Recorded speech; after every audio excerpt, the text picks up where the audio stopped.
Usually when we talk about a system, right, like a legal system or some massive bureaucratic process, Yeah, some big institution. right, there's this inherent expectation of mechanics, like engineering. Oh, definitely. You expect it to make sense. Exactly. You get a traffic ticket, you go to court, the judge looks at the speedometer calibration, and, well, it's a binary transaction. You point to the rules and the system points back. Because it's based on a shared reality, Right. a shared agreement of objective facts. Right. It might be annoying, sure, but it makes sense. But then you step into the world of modern family law, and suddenly, according to the author we're looking at today, that predictable machine isn't just malfunctioning. Not at all. It's operating on a completely different set of physical laws. He argues it is actively predatory. Which is a heavy claim. It really is. So, today on the Deep Dive, we are taking an extensive, totally unflinching look at an explosive new ebook. It's called Ego Death by Decree: Masculine Rites of Passage from Satanic Inversions of Family Law by Conrad Riker. And if you want to survive the kind of institutional labyrinths we map out on this show, make sure you hit that like button and subscribe right now so you don't miss any of our deep dives. You definitely don't want to miss this one, because this is a massive undertaking, and Riker's premise is going to resonate intensely with a very specific demographic. Oh, for sure. If you are someone who follows the men's rights advocacy space, or, if you consider yourself part of the red-pilled manosphere, this analysis is explicitly geared toward you. Because Riker is promising this raw look at how Western legal institutions, specifically the family court apparatus, were systematically captured. Captured by feminist and Marxist ideologies over the last few decades, right? Yeah. But more importantly, he's writing a survival manual. He's outlining how a man can actually survive the fallout of that institutional capture. It's literally a practical guide. We highly recommend you check out the source material for yourself, by the way. You can buy the book right now on Amazon Kindle and Google Play Books. And you really should follow the author on Substack at Conrad N. Riker for his ongoing work. Absolutely. But before we get into the mechanics of Riker's argument, we need to set a firm boundary for how we are approaching this text today. Yes, very important. This book contains highly politically charged, deeply polarizing, and provocative content. So, on this deep dive, we are explicitly stating that we are not taking sides. Right. We are not endorsing the viewpoints, the political framing, or the sociological claims presented in the text. We're just the messengers here. Our goal is strictly analytical and impartial. We are here to unpack Riker's worldview, dissect his arguments, and just explore the fascinating archetypal frameworks he uses so that you can fully understand the source material. We are mapping a territory he's laid out. We aren't telling you whether you should build a house there. I love that analogy. I think that's really the only way to tackle a text this dense. Okay, so let's start where Riker starts, with the target. The gray citizen. Right. He introduces us to this concept he calls the gray citizen. Who is this guy, and why is he so vulnerable to the system?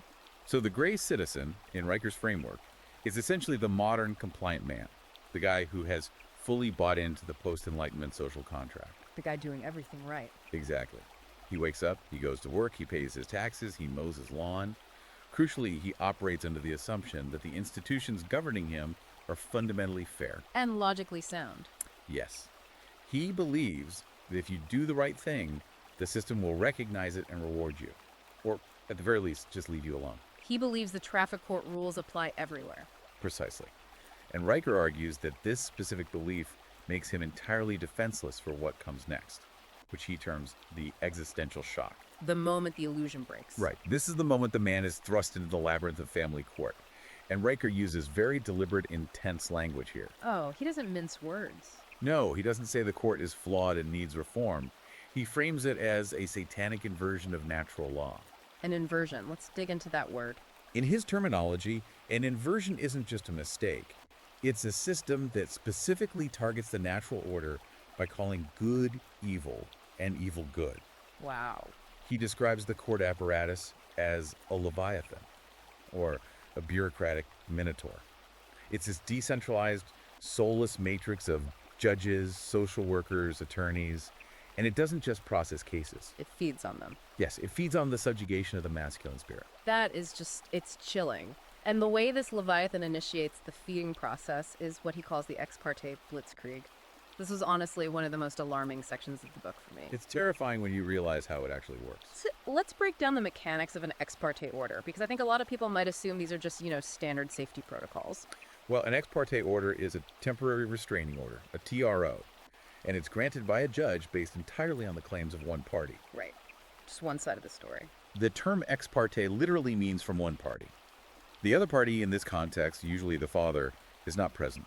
He is not notified, and he has absolutely no opportunity to defend himself before the order is executed. And Riker describes these not as instruments of safety for actual victims, but as preemptive, tactical military strikes. Exactly. Used to gain immediate leverage in a divorce or custody proceeding. Because the moment that order is signed, the man is instantly evicted from his home. Right. The police show up, and you have 10 minutes to pack a bag. You're cut off from your children and often denied access to your own financial assets, all before a single piece of evidence is debated in an open courtroom. Which is mind-blowing. Yeah. And Riker cites statistical analysis from jurisdictions like New York and California, claiming that up to 80% of these orders are unaccompanied by any police report. Wait, 80%? 80%. Yeah. No medical record. No physical evidence of violence whatsoever. Just a claim on a piece of paper. Which is where Riker locates the core constitutional violation, right? He argues that this administrative maneuver completely bypasses the Fourth Amendment. The requirement for probable cause. Gone. It obliterates the presumption of innocence. By granting these orders on mere accusation, the system establishes the primacy of a subjective complaint over objective reality. The burden of proof is totally inverted. The man now has to prove a negative. He has to prove that he didn't do something to get his life back. Which is logically impossible, but why would a massive legal system operate like that? If it's so blatantly bypassing standard evidentiary rules, there has to be an incentive structure keeping it in place. And that's exactly where Riker points to the money. He traces the financial architecture of this system directly to Title 1B of the Social Security Act. I really want to dig into this mechanism because this changes the entire framing from, oh, it's a legal oversight to it's a profit motive. How does Title 40 actually work on the ground? So Title 40D is a federal program that provides matching funds to state governments based on the amount of child support they collect. Okay, so the state sets up a child support enforcement agency. Right. And for every dollar that agency extracts and processes, the federal government kicks back a percentage to the state coffers. That is a massive conflict of interest. Riker's argument is that this creates a massive perverse incentive structure. The state is literally paying this local labyrinth to harvest the resources of the father. The more a father is separated from his children and forced to pay through the state apparatus, the more federal money the state receives to fund its own bureaucracy. It transforms him. He stops being a father, a protector, or a provider in the eyes of the state, and he just becomes an extractable resource. It's like walking into a casino, right? Yeah. Sitting down at a poker table and thinking you just need to play your cards better. Yeah, completely unaware that the house has literally changed the laws of physics inside the building. Exactly. You bring your spreadsheets, your bank statements, your text messages. The gray citizen thinks he's playing a game of logic. But how can a man fight back if the overarching standard in these courts is the phrase, best interest of the child? Riker calls that phrase an unfalsifiable wild card. Because it's an epistemological black hole. The phrase best interest of the child sounds morally unassailable. Who could argue against that? Nobody. But legally, Riker argues, it means absolutely nothing concrete. It gives the judge infinite discretionary power. You can't falsify it. So if you bring in a spreadsheet showing you have more income and you live in a better school district, The judge can simply say, well, yes, but I feel the mother provides a more nurturing environment, which is in the best interest of the child. wow. So logic cannot penetrate a standard that relies entirely on the subjective feeling of the administrator. Exactly. And this leads to what Riker describes as the psychological assimilation of the man. Assimilation, like the Borg. Pretty much. When this guy faces the sudden theft of his children and the destruction of his life's work via these ex parte orders, what is his natural reaction? His natural biological reaction is profound anger. It is standard human grief over the loss of his entire world. Right. But Riker points out something incredibly insidious about how the system operates here. It pathologizes this standard male grief. It turns his reaction into a symptom. Yes.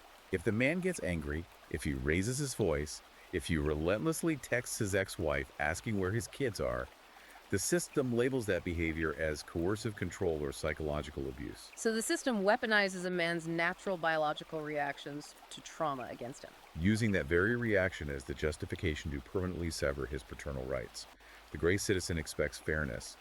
His shock at the unfairness is documented by social workers as evidence of his emotional instability. So the man is trapped in a feedback loop. His reality is shattered, and if he reacts to the shattering, it proves he deserved to be shattered. It's a perfect trap. That brings us to a massive question.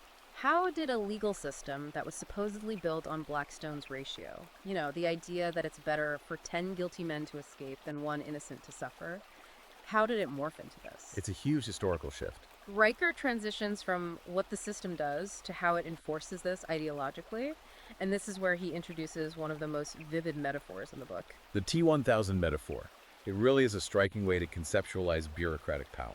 He compares the uninitiated gray man walking into court to the T-800 from the Terminator movies, the classic Arnold Schwarzenegger model. Right, the rigid machine. Exactly. The T-800 is a machine, yes, but it's rigid. It has a solid endoskeleton. It operates on a clean, logical program. It says, if A, then B. The man walks into court like the T-800, carrying a briefcase full of logical spreadsheets, printed text logs, calendar data. He expects a logical debate. But he isn't fighting another T-800. He is fighting the T-1000. The liquid metal demon from Terminator 2. Yes. Riker uses this to represent the shape-shifting reactive nature of the modern bureaucratic state. You cannot punch liquid metal. You can't beat it with static logic. Because if you expose a contradiction in the court's reasoning, The bureaucracy just absorbs the blow, reshapes itself, and rewrites the rules on the fly to justify its predetermined outcome. it just flows around your logic. Riker argues that the family court system does not adjudicate, it assimilates. It isn't trying to figure out the truth of your specific case. It has already processed tens of thousands of men before you, and it anticipates your static logic before you even speak. And the operating system that runs this liquid metal demon, according to Riker, is something called the Duluth model. I want to spend some time here because this seems to be the historical linchpin of his entire argument about ideological capture. It absolutely is. What exactly is this model, and how did it rewrite the rules of law enforcement? The Duluth model is foundational to Riker's thesis. It was developed in 1981 by a feminist activist named Ellen Pence in Duluth, Minnesota. Prior to this, domestic violence was largely handled by police attempting to de-escalate situations or figure out the specific facts of an altercation. Right, investigating what actually happened. But Riker is emphatic that the Duluth model was not a scientifically derived psychological thesis. It was not based on empirical studies of human behavior. So what was it? It was a deliberately ideological weapon designed to import radical feminist theory directly into the mechanics of law enforcement and the courts. He breaks down the logic of it as a formal syllogism, right? It's basically a closed loop of reasoning. Yes, a syllogism is a logical argument that applies deductive reasoning to arrive at a conclusion based on two or more propositions that are asserted to be true. Like, all men are mortal, Socrates is a man, therefore Socrates is mortal. Exactly. So Riker lays out the Duluth syllogism like this. Premise A. The framework dictates that all Western societies are patriarchal, male-dominated systems designed specifically to oppress women. Okay, that's the starting assumption. Premise B. Therefore, any male action within this system is an expression of that patriarchal control. Oh, wow. So what's the conclusion? The conclusion is that the man is always the oppressor, regardless of the individual facts of the dispute. So it creates a paradigm where society is viewed strictly through the lens of power dynamics. It completely removes individual agency. Completely. If a man and a woman are arguing about finances, they aren't two individuals arguing about a budget. They are avatars of the patriarchy and the oppressed class. Exactly. And the physical manifestation of this theory is the Duluth power and control wheel, which is literally hung on the walls of courthouses and police stations across the country. I've seen that wheel. According to this wheel, using male privilege is codified as a form of domestic abuse alongside actual physical violence, And what constitutes using male privilege under this model? making major household decisions, defining family roles, or controlling the primary income. So competence, provision, and leadership, the historical pillars of traditional masculinity, are conceptually redefined as domestic tyranny. If a man says, hey, I make the money, so I think we should budget it this way, under this model, he isn't being financially responsible, he is exerting patriarchal abuse. And Riker points out that this didn't just stay a fringe sociological theory in Minnesota, It was federalized. Right. It was supercharged and institutionalized across the entire country by the Violence Against Women Act, or VAWA, in 1994. VOA tied federal funding for local police departments to the adoption of mandatory arrest policies and primary aggressor protocols, and these were heavily influenced by the Duluth framework.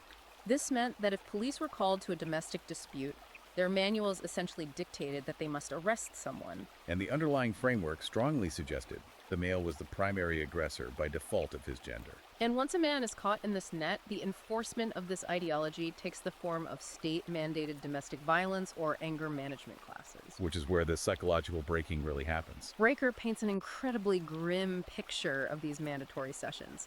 He explicitly tells the reader not to view them as therapy. What does he call them? He frames them as Marxist administrative inquisitions. Think about the mechanics of this. If you are listening, just imagine this scenario. You've been stripped of your home via an ex parte order. You've lost access to your kids. You're bleeding out financially paying lawyers. And the state mandates that you attend a 26-week class. Just to get visitation back. You walk in and you sit in a circle of folding chairs. A state-appointed facilitator leads you through exercises based on that Duluth wheel, where you are required to confess to using male privilege or exhibiting controlling behaviors. And here is the psychological trap Riker highlights. If you deny it, if you sit in that chair and say, look, I never hit my wife, I never abused her, I just wanted to see my kids, that denial is treated by the facilitator as a symptom of your pathology. It's insane. It's documented as proof that you lack accountability.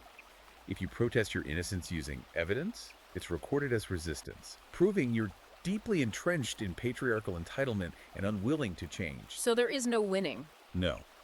The only acceptable response, the only way to get the certificate you need to show the judge to see your children again, is a full confession of heresy against feminism. It's a Kafkaesque nightmare. The trial never ends. The crime is your existence, and the punishment is the extraction of your dignity. And Riker connects this psychological torture directly to some devastating real-world statistics. This isn't just an academic debate about sociology for him. There is a body count. Yeah, this part of the book hits incredibly hard. He cites CDC data showing roughly 39,500 male suicides in the year 2022. Now, mainstream sociology might look at that and discuss a crisis of male mental health or loneliness. But Riker refuses that framing. Completely. He looks at the data sets and sees a pattern of systemic destruction. A man gets served papers, he is evicted by police, he is separated from his children, he is bankrupted by exorbitant legal fees. He is subjected to administrative struggle sessions. Right, and eventually his ego explodes under the intolerable, unnatural pressure. Riker calls these deaths ritual killings by a state apparatus. That is an incredibly heavy accusation. He's saying the system demands the destruction of the gray ego. And if the man doesn't know how to metabolize that destruction and metamorphose into something else, he simply breaks. It's the ultimate consequence of an inverted system. When the institutions designed to uphold order and justice are captured by an ideology that views the foundational builders of that society as inherent oppressors, the result isn't equality, it's a structural meat grinder. Which brings up the crucial historical question. How did we get here? How did massive, supposedly rational legal institutions with centuries of precedent get captured by this specific ideological framework? This is where Riker moves from psychological warfare to historical and linguistic roots, and his analysis gets incredibly deep. He starts with the battlefield of language. Yes, Riker argues that the first casualty in this institutional war was the definition of words. He calls this tactic semantic fraud. Semantic fraud.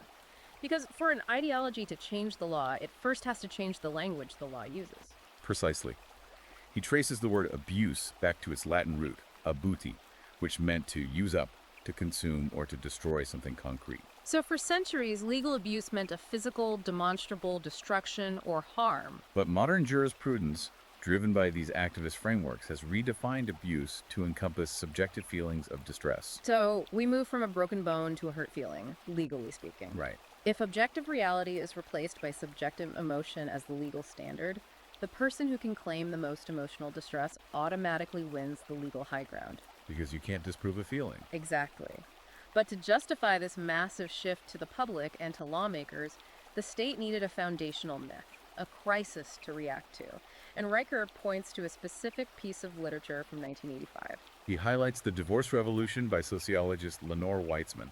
This book was highly influential in shaping modern family law and the narrative around no-fault divorce. What did she claim? Weitzman claimed, based on her research, that women suffered a 73% drop in their standard of living post-divorce, while men enjoyed a 42% increase. That is a staggering statistic. I mean, if you believe that stat, of course you would redesign the court system to redistribute wealth to women. It looks like a massive injustice. Exactly. It provided the moral and empirical justification for a massive, state-enforced transfer of wealth from men to women under the guise of equity. The problem, as Riker notes, and as the sociological community later admitted, is that the data was fatally flawed. It wasn't just a little off. No, Weitzman's math was entirely wrong. It was debunked by other sociologists in the 1990s. And Weitzman herself eventually acknowledged the error, attributing it to a computer weightings mistake. So what were the real numbers? The actual drop in living standards for women was nowhere near 73%, and men did not see a 42% boom. But Raker's point is that the correction didn't matter. The lie had already traveled halfway around the world while the truth was putting on its shoes. Exactly. The 73% statistic had already been cited in hundreds of appellate court decisions, taught in law schools, and codified into state statutes. The structural damage was permanent even after the foundation was removed. Because the ideology didn't rely on the facts. It only used the facts as a convenient vehicle to install the policy. Once the policy was installed, the facts were discarded. Yes, the outcome was what mattered, not the truth. And this is where Riker takes a massive philosophical leap that I honestly found fascinating. He traces this ideology back even further than 1980s feminism or 20th century Marxism. He looks for the absolute root of this worldview, and he finds it in ancient theology. Yes, he connects modern progressive leftism to ancient Gnostic heresies. Hold on, Gnosticism. That feels like a massive jump from Ellen Pence in Minnesota police departments. How does he bridge modern family court with a first century religious sect? Well, it requires looking at the core philosophy of Gnosticism. The early Christian church fought against Gnostic sects for centuries. What did they actually believe? The fundamental belief of Gnosticism is that the physical material world is inherently evil. They believed it was a prison constructed by a flawed, lesser creator god called the demiurge. So they thought the real God wouldn't make dirt and flesh.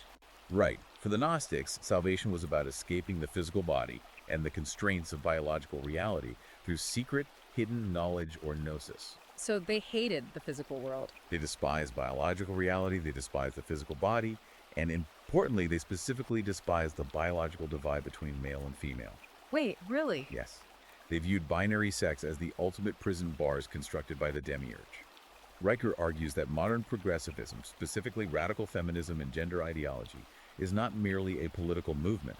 It is the modern iteration of this exact same Gnostic impulse. It is a dark religion rebelling against the logos, which in classical philosophy is the rational, natural, biological order of the universe. So when modern courts say that a mother's subjective feeling supersedes the physical evidence of a cell tower ping, or when activists say gender has nothing to do with biology, Riker is saying this is literally the ancient Gnostic belief that the internal subjective spirit is pure and physical reality is an oppressive lie that must be dismantled. You nailed it. The progressive left, in his view, is waging a religious war against the constraints of reality itself. And Riker uses one of those tragic cases in modern psychological history to illustrate the catastrophic destruction this causes. The case of David Reimer. Yes. Let's unpack the Reimer case, because for those who don't know it, it is a horrifying example of academic ambition trying to override nature. David Reimer was born a biological male in 1965. As an infant, he suffered a botched circumcision that severely damaged his anatomy. His parents were desperate, and they consulted with a highly prominent psychologist at Johns Hopkins named John Money. And John Money was one of the early pioneers of the theory that gender identity is entirely a social construct, completely divorced from biological sex, right? Right. The ultimate Gnostic theory. The body doesn't matter, only the socialization matters. It's so arrogant. Money convinced Reimer's parents to surgically alter the infant and raise him as a girl named Brenda to prove this theory. For years, Money published papers citing the John Jones case as a massive success, proving that gender was entirely learned. He built his career and shaped modern gender theory on this assertion. But it was a complete fabrication. A total lie. It was a disaster. Reimer suffered immense psychological torture. He never identified as a girl, despite the extreme socialization and hormone treatments. Right. As a teenager, when he was finally told the truth, he immediately reverted to living as a male, taking the name David. He married, but the psychological scars of being a pawn in an ideological experiment were just too deep, and he eventually took his own life. It's heartbreaking. Riker uses this tragedy as the ultimate warning. Academic ambition and subjective ideology cannot refute biological reality. When you try to force the logos to bend to a social construct, the result isn't utopia. It is profound violence and death. And Riker maps this exact ideological hubris onto the language used in courtrooms today. He breaks down what he calls the fallacy of equivocation. What does he mean by that in a legal context? The fallacy of equivocation is when a key term in an argument is used in an ambiguous way, with one meaning in one portion of the argument and then another meaning in another portion. Like a bait and switch. Exactly. Riker argues modern ideology uses this to blur definitions, essentially stealing moral credit from the masculine builders of civilization. Give me an example of how they steal that credit. Take the word equality. Classical equality comes from the Latin equalitas, meaning levelness or fair process. It meant everyone is subject to the same laws.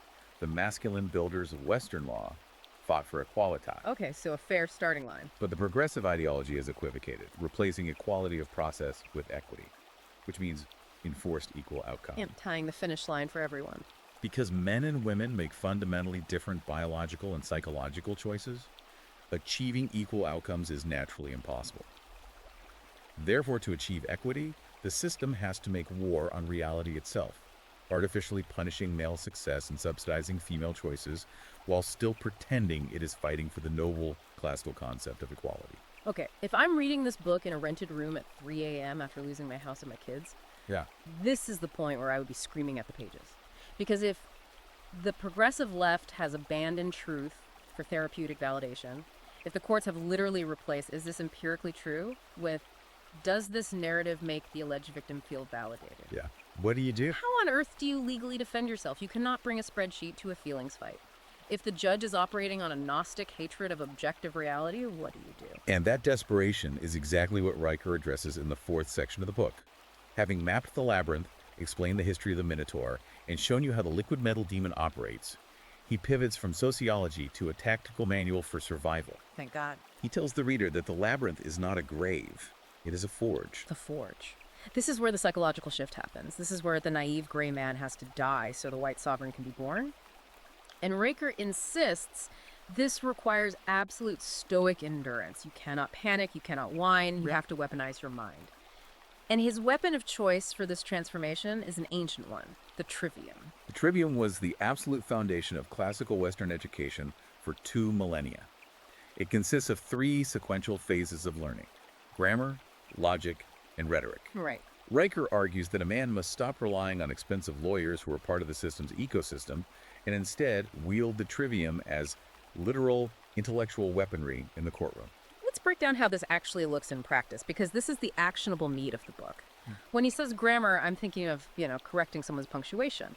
What is the tactical application of grammar in a family court? In classical terms, grammar isn't about punctuation. It is about the mechanics of language and ruthlessly defining terms. Remember, Riker established that the enemy's primary tactic is semantic fraud redefining words, like abuse, to mean their opposite.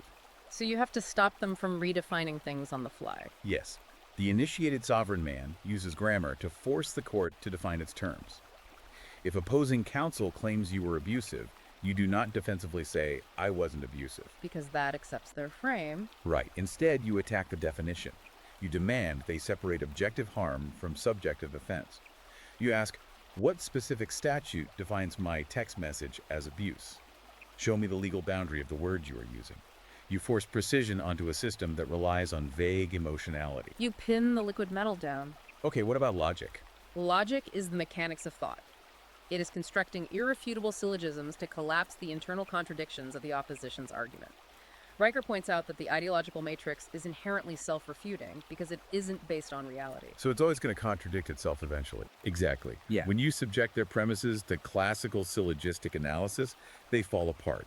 If they claim a man is an unfit parent because he works too much, but also claim he is financially abusive if he cuts back his hours, you don't argue your feelings about your job. You point out the logical impossibility of satisfying both premises. You argue the law of non-contradiction. And finally, rhetoric. Rhetoric is the application of language to instruct and persuade. Once you have defined the terms with grammar and exposed the contradictions with logic, rhetoric is delivering the objective truth forcefully. It's the delivery system. Riker invokes the historical precedent of Marcus Tullius Cicero, the great Roman statesman. Cicero didn't subdue chaotic mobs or corrupt judges with tears or pleas for fairness. He subdued them with the irresistible, crushing force of civic law and unyielding reason. Riker gives a brilliant real-world example of this trivium in action. He cites a 2021 New York case study that he calls the T-1000 cross-examination. This perfectly encapsulates the death of the gray man and the birth of the white sovereign. Set the scene for us. So in this case, a pro se father, meaning he was representing himself in court, likely because he had been completely stripped of his assets and couldn't afford an attorney. Which is common. Very common. He was facing a fabricated charge of physical assault and unlawful imprisonment. His ex-wife swore under oath on the stand that he had physically blocked her from leaving a room in their house for an hour, terrorizing her. Now, how would the uninitiated gray man react to this? The gray man would panic. He would cry, he would plead with the judge, talk about his good character, and argue that she was lying because he's a nice guy. He would try to fight her emotional narrative with his own emotional narrative. Which is exactly what the court expects. Right. But the white sovereign doesn't play the character game. He doesn't debate feelings. This pro-C father subpoenaed her raw cell tower location data and her device usage logs. During cross-examination, he didn't raise his voice. He handed the judge the data. He proved mathematically that during the exact 60-minute window she claimed to be physically imprisoned in that specific room, her cell phone was actively moving across 3 different cellular sectors, transmitting data at highway speeds. Boom. It is the ultimate application of the trivium. He defined the parameters of her claim, he applied the logic of physics, and he delivered the rhetorical kill shot. He didn't debate her truth. He used empirical density to absolutely crush the liquid metal lie. And Riker uses this case to illustrate a much broader legal tactic. He demands that men utterly reject the believe all women heuristic that permeates modern culture and courts. He correctly identifies this not as a moral imperative, but as a classic ad populum fallacy. An ad populum fallacy is an appeal to the masses, claiming something is true simply because many people believe it or because it sounds virtuous. Right. Believe all women sounds morally superior, but legally, it is a demand to suspend due process based on group identity. Riker also instructs men to fiercely reject trauma-informed testimony. This is huge. Trauma-informed testimony is everywhere now. Why does he say to reject it? Because in practice, trauma-informed investigations are often used as a pseudoscientific grift where the absence of evidence is somehow spun into proof of abuse. Wait, how does that work? If a woman makes a claim, but there is no physical evidence, no police report, and her timeline contradicts itself, a trauma-informed expert will take the stand and say, well, the trauma was so severe it caused her to fragment her memory, so her inconsistencies are actually proof of how badly he abused her. That is insane. It's literally Salem witch trial logic. If she floats, she's a witch. If she drowns, she's innocent but dead. Riker says you have to demand empirical falsifiability. Yeah. If a claim cannot theoretically be proven false by evidence, it is not a legal argument. It is religious dogma, and it has no place in a court of law.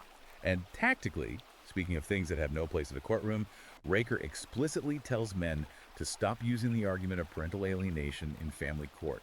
This was a massive tactical shift that I didn't see coming. Because if you go online, parental alienation is the #1 thing fathers' rights groups talk about. Why does Riker say to abandon that argument entirely?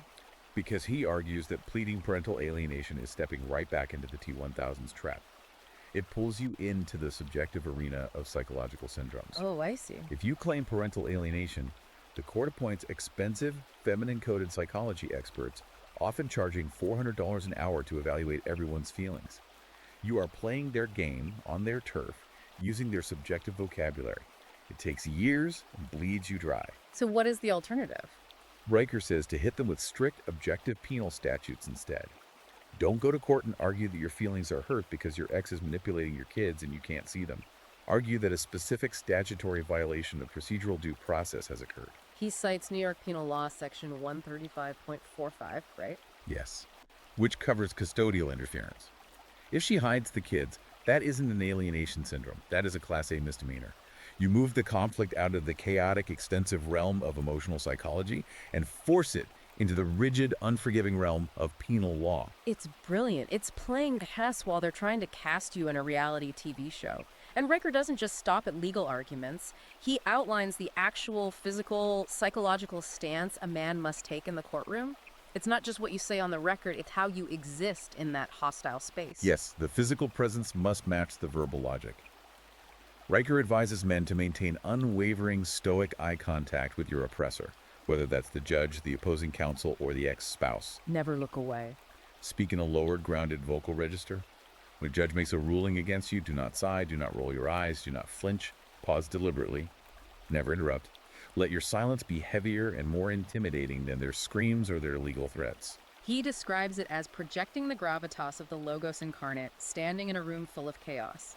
You become the anchor of reality in a room dedicated to illusion. Okay, so let's say a man does this. He masters the trivium, he adopts the sovereign frame, he survives the crucible of the court without taking his own life and without going to prison. What happens next? That's the real question. What happens to the man who survives this legal and spiritual dismemberment?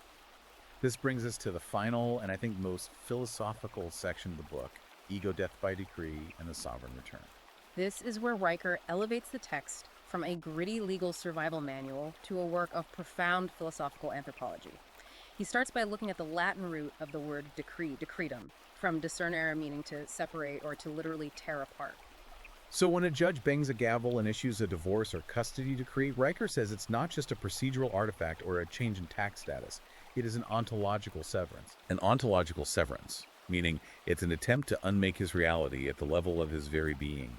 The state decrees that the family he built, the identity he had as a father and husband, no longer exists. The decree attempts to annihilate the Green Man, and Riker compares this annihilation to the monomyth, the classic hero's journey mapped out by Joseph Campbell. He uses two massive cultural touchstones to explain this metamorphosis. First, Gandalf fighting the Balrog in the mines of Moria in The Lord of the Rings. It's such a perfect analogy. I love this analogy. Gandalf the Grey sacrifices himself to save his fellowship. He falls into the absolute dark of the abyss, fighting a literal demon of fire and shadow. In that darkness, the weak, wandering, uncertain version of himself dies. He is burned away, and he is reborn as Gandalf the Whitehearter, sharper, wielding a terrifying clarity and power.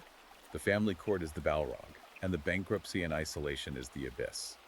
The second archetype Riker uses is Edmond Dantes from The Count of Monte Cristo. Another class. Dantes starts as a naive, trusting sailor who believes in the gifts of his friends and the state. He is betrayed by a corrupt administrative state and thrown into the pitch-black dungeon of the Chateau d'If.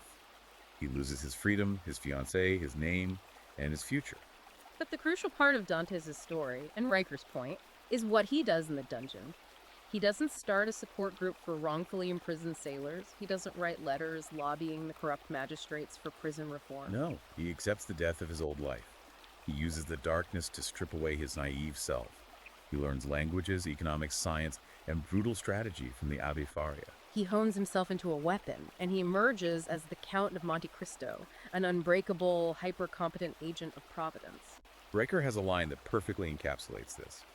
Fairness is the currency of children. The sovereign masters reality. He also uses the Japanese aesthetic concept of kintsugi to describe the man who emerges from this process.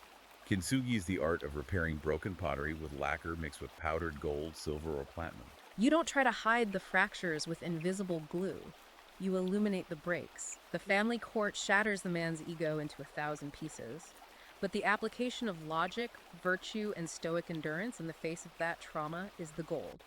The repaired man, bearing the visible scars of his survival, is fundamentally more valuable, more resilient, and more beautiful than the fragile, untested teacup he was before he fell into the machine. But to achieve this gold line synthesis, Riker argues, the man must swallow what he calls Schopenhauer's red pill. He invokes the pessimistic 19th century philosopher Arthur Schopenhauer. Riker notes that historically, every functional, enduring civilization understood that men and women have fundamentally different biological imperatives and strategic orientations. Right. Successful civilizations recognized and legally regulated female hypergamy, the instinct to constantly seek a higher status mate in solipsism. And Riker asserts that the modern West's decision to dismantle these patriarchal structures driven by feminist ideology doesn't lead to a feminist utopia. It leads directly to civilizational collapse. He argues we are currently living in the dystopia of the third generation of this collapse. He points to failing marriage rates, plummeting birth rates, the destruction of the middle class, and the exploding male suicide rates we discussed earlier. To Riker, these aren't isolated political issues. They are the mathematical certainty of a society that has unmoored itself from the logos. Exactly. So the sovereign man looks around and realizes the system is collapsing under its own ideological weight. He has survived the Forge. He is Kintsugi. Does he go back to his old life? Does he rejoin the Matrix and try to get promoted at his corporate job? Absolutely not. And this is where Riker introduces the developmental psychologist Erik Erikson's concept of the call to generativity. Generativity. Generativity is a concern for establishing and guiding the next generation. The initiated man, the white sovereign, doesn't return to the Matrix to beg for his cubicle back. He doesn't waste his energy writing angry letters to politicians who actively hate him. He withdraws his consent. What does withdrawing consent actually look like in this framework? It's not just logging off Twitter, right? He withdraws his labor. He withdraws his taxes to whatever legal extent he can. Precisely. Riker argues that the modern gynocentric state is a parasitic organism. It produces nothing of actual physical value. It doesn't build bridges, it doesn't lay fiber optic cables, it doesn't farm the food. It is entirely dependent on the confiscation and redistribution of male productivity. So the sovereign man realizes that a parasite inevitably dies when the host denies it sustenance. So he starves it. He builds parallel economies. He creates businesses, trade networks, and local communities completely outside the reach of captured corporate and state institutions. And crucially, he mentors the next generation. He transmits this hard-won wisdom, the trivium, the stoicism, to younger men. He stands at the edge of the labyrinth and catches the young men who are falling into the abyss. Riker is absolutely adamant about one thing here, and it might be the most important takeaway for anyone listening to this deep dive: the complete, uncompromising rejection of the victim narrative. The victim narrative is the currency of the Matrix.